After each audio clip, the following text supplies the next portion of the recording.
ये आकाशवाणी है। प्रस्तुत है कार्यक्रम सुर्खियों में। इसके अंतर्गत सुनिए महाराष्ट्र में बदले समीकरण और सत्ता परिवर्तन पर चर्चा। इसमें भाग ले रहे हैं राजनीतिक विश्लेषक अनंत बगाइतकर और आकाशवाणी संवाददाता आनंद श्रीवास्तव।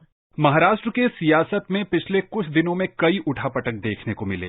शिवसेना में अलगाव हुआ, भारतीय जनता पार्टी ने सरकार बनाई। देवेंद्र फडणवीस ने एक बार कहा कि वो सरकार में शामिल नहीं होंगे, लेकिन राष्ट्रीय नेतृत्व के कहने पर उन्होंने उप मुख्यमंत्री पद की कमान संभाली। एकनाथ शिंदे नए मुख्यमंत्री बने हैं। अनंत, आपसे ये समझना चाहेंगे कि जो पिछले कुछ दिनों से सियासी उठापटक चल रहा था महाराष्ट्र में, क्या वो अब स्थिरता की तरफ बढ़ रहा है या कुछ और आने वाले समय में देखने को मिलेंगे? कुछ दिन तक तो ये उठापटक चलती रहेगी, क्योंकि ये मामला वैसे भी कोर्ट के अधीन हो चुका है। 16 एमएलएज का जो विषय है वो न्यायालय के सामने है, तो वो चलता रहेगा। और न्यायालय ने ये कहा है कि ये जो प्रकरण है वो सामान्य प्रकरण के तौर पर ही वो उसको ट्रीट करेंगे, तो इसीलिए ये तो चलता रहेगा। लेकिन कल जो विधानसभा के स्पीकर का चुनाव होगा, उसके बाद कहीं न कहीं थोड़ा बहुत स्थिरता आएगी। उसके बाद मंत्रिमंडल का विस्तार होगा। उस विस्तार के बाद सही मायने में ये सरकार अपना कार्यभार या जो अपना काम है वो चालू कर सकेगी। जैसा कि आपने कहा कि कल जो विधानसभा अध्यक्ष का चुनाव होना है, भाजपा की तरफ से उम्मीदवार खड़ा किया गया है और साथ ही महाविकास आघाड़ी ने भी अपना उम्मीदवार खड़ा किया है। क्या आप रोचक संघर्ष की उम्मीद देखते हैं या एक तरफा मुकाबला होने वाला है भाजपा के पक्ष में? अगर संख्या बल के हिसाब से हम देखेंगे, अभी तो भाजपा और ये जो रिबेल ग्रुप है उनका तो पलड़ा भारी लग रहा है। लेकिन अब स्थिति ऐसी होती है ना कि पता नहीं चलता कौन कहाँ किस तरफ भागे, और इसीलिए जो मंत्रिमंडल का विस्तार है वो अभी किया नहीं है। सिर्फ एकनाथ शिंदे और देवेंद्र फडणवीस ने शपथ ली है, क्योंकि अगर मंत्रिमंडल स्थापन हो जाता है तो फिर वो नाराजगी, असंतोष, इन सारी चीजों के लिए एक रास्ता मिल जाता है। और इसीलिए कल जो है स्पीकर का जो चुनाव है वो मुझे लगता है कि जो ये नया सरकार सत्ता में आया है उनके लिए उतना भारी साबित नहीं होगा। उद्धव ठाकरे ने एकनाथ शिंदे को शिवसेना से हटा दिया है। दूसरी तरफ भाजपा ने ये कहा है कि शिवसेना के 12 सांसद उनके संपर्क में हैं। एक खबर ये भी आई कि कल शिवसेना ने अपने सांसदों की बैठक बुलाई थी, जिसकी अध्यक्षता उद्धव ठाकरे ने की। लेकिन उद्धव ठाकरे ने क्या कहा और क्या निर्णय लिया गया, ये अब तक मीडिया में बात सामने नहीं आई है। कैसे देखते हैं इस पूरे घटनाक्रम को आप?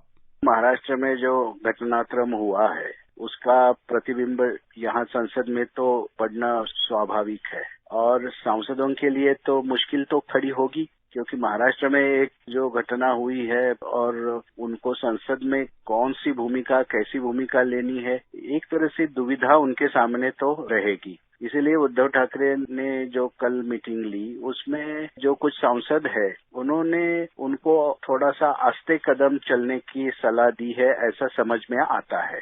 कोई अधिकृत उसके बारे में कोई जानकारी अभी है नहीं, लेकिन कुल मिला के बाहर जो सूचना मिली है उसके हिसाब से इन एमपीज ने कहा है कि उनके लिए भी तो ये एक तेज जैसी स्थिति है, और इसीलिए आस्ते कदम चलिए, कहीं हम एकदम एक्सट्रीम पे जाके कोई कदम मत उठाइए, ऐसे उन्होंने कहा है, ऐसा समझ में आता है। इसीलिए ये जो है बीजेपी का जो प्रयास होगा या ये जो गुट बाहर आया है शिवसेना से, उनका प्रयास यही होगा कि विधानसभा में जो हुआ है वैसे ही संसद में या विशेष रूप से लोकसभा में जो उनके 18-19 सांसद है उनमें से भी ज्यादा से ज्यादा सांसद अपने पक्ष में करने की चेष्टा वो जरूर करेंगे।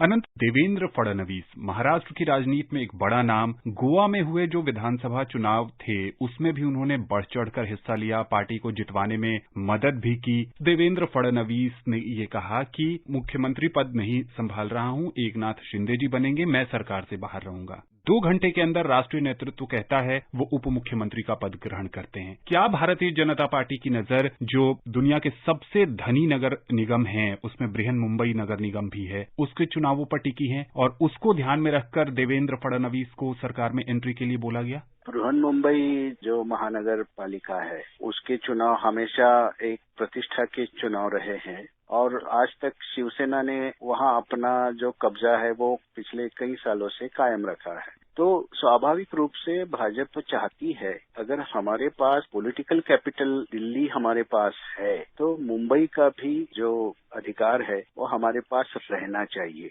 और पिछले जो कॉरपोरेशन के चुनाव हुए थे, उसमें भाजपा और शिवसेना अलग चुनाव लड़े थे और भाजपा और शिवसेना में बहुत कम अंतर 4 या 5 का ही रहा था, भाजपा को कम सीटें मिली थी। इसलिए उनको लगता है कि इस बार ये सारा जो कुछ घटनाक्रम हुआ है, महाराष्ट्र में फिर से भाजपा की सरकार, भाजपा और वो जो ग्रुप है शिवसेना से अलग हुआ, उसका फायदा ये बृहन्मुंबई कॉरपोरेशन के चुनाव में उनको मिलेगा। इसलिए वो काफी कोशिश में लगे हुए हैं। यहाँ एक और सवाल उठता है कि एकनाथ शिंदे जो हैं वो मुख्यमंत्री बने हैं, फडणवीस साहब जो हैं वो उप मुख्यमंत्री हैं। सरकार चलाने में क्या आपको लगता है कि दोनों के विचारों का टकराव हो सकता है या फिर सामंजस्य बिठाना कितना आसान होगा?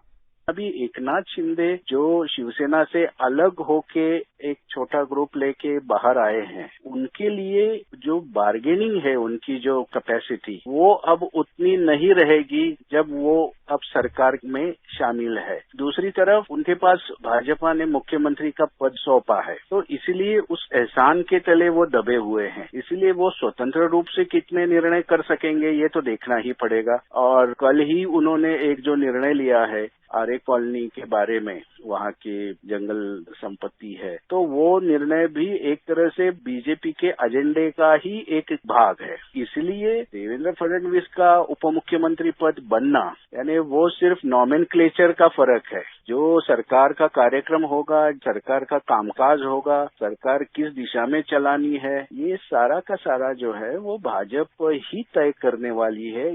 अनंत, महाराष्ट्र की राजनीति में शरद पवार दशकों से एक बड़ा नाम रहे हैं और जब भाजपा के साथ शिवसेना का गठबंधन था तब भी उन्होंने ही बहुत प्रयास किया कि शिवसेना को उससे बाहर लाया जाए और फिर कांग्रेस और राष्ट्रवादी कांग्रेस पार्टी ने मिलकर शिवसेना के साथ सरकार बनाई। अब शरद पवार की क्या भूमिका है? कई हलकों में ये भी कहा जा रहा है कि शरद पवार इस सरकार को स्थिरता से चलने नहीं देंगे। जो सरकार बनी थी ये 3 दलों की, तो उसमें एनसीपी के जो मंत्री थे वो बहुत ही अनुभवी थे और अपने अपने क्षेत्र के वो दिग्गज हैं। और इसीलिए जो सरकार 2.5 साल की बनी उसमें हमेशा एक आलोचना होती रही कि सबसे बड़ा फायदा जो है वो लाभ जो है वो एनसीपी को हुआ। और एनसीपी का जो संगठन है वो उन्होंने पिछले 2.5 साल में काफी मजबूत किया है। और दूसरी तरफ कांग्रेस का जो फिसलता हुआ, खिसकता हुआ जो जनाधार है, तो वो कहीं न कहीं एनसीपी की तरफ उसका एक अंश आता हुआ नजर आता है। तो इस प्रोसेस में एनसीपी काफी मजबूत हो गई है।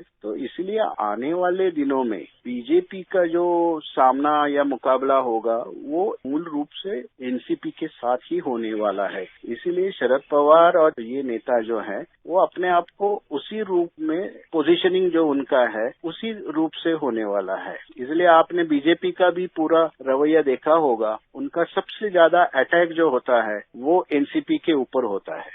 तो इसलिए पवार और उनकी पार्टी की जो राजनीति है वो यही रहेगी कि इस सरकार के जो लूप होल्स हैं, जो कमियां हैं, जो कमजोर कड़ियां हैं, उस पर वो आघात करते रहेंगे। अंत में और बहुत संक्षेप में शिवसेना की क्या रणनीति होने वाली है आने वाले समय में? ये जो स्प्लिट हुआ है उसको हॉरिजॉन्टल स्प्लिट कहते हैं कि जिसमें एमएलए चले गए हैं लेकिन अभी भी कार्यकर्ता और संगठन जो है वो शिवसेना का अभी भी उद्धव ठाकरे के साथ है। इसलिए शिवसेना की रणनीति जो संजय राउत और बाकी सारे नेता जो बोल रहे हैं कि आगे चल के हम इस संगठन को और मजबूत बनाएंगे और इसीलिए शिवसेना की रणनीति यही रहेगी कि जहां जहां उनके स्ट्रांग होल्ड्स हैं, महाराष्ट्र का मराठवाड़ा रीजन ये शिवसेना का एक स्ट्रांग होल्ड है, तो वहां की जो संगठन है उसको अपने साथ में रखना, बाकी जो कोकण वगैरह रीजन में शिवसेना है उसको अपने साथ रखना, ये एक बड़ा चैलेंज होगा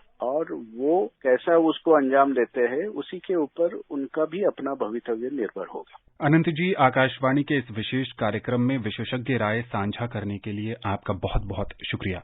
धन्यवाद। अभी आप सुन रहे थे महाराष्ट्र में बदले समीकरण और सत्ता परिवर्तन पर चर्चा। इसमें भाग ले रहे थे राजनीतिक विश्लेषक अनंत बगाईतकर और आकाशवाणी संवाददाता आनंद श्रीवास्तव। ये कार्यक्रम आकाशवाणी के समाचार सेवा प्रभाग द्वारा प्रस्तुत किया गया। इसे आप हमारे mobile app news on AIR और YouTube channel news on AIR official पर भी सुन सकते हैं।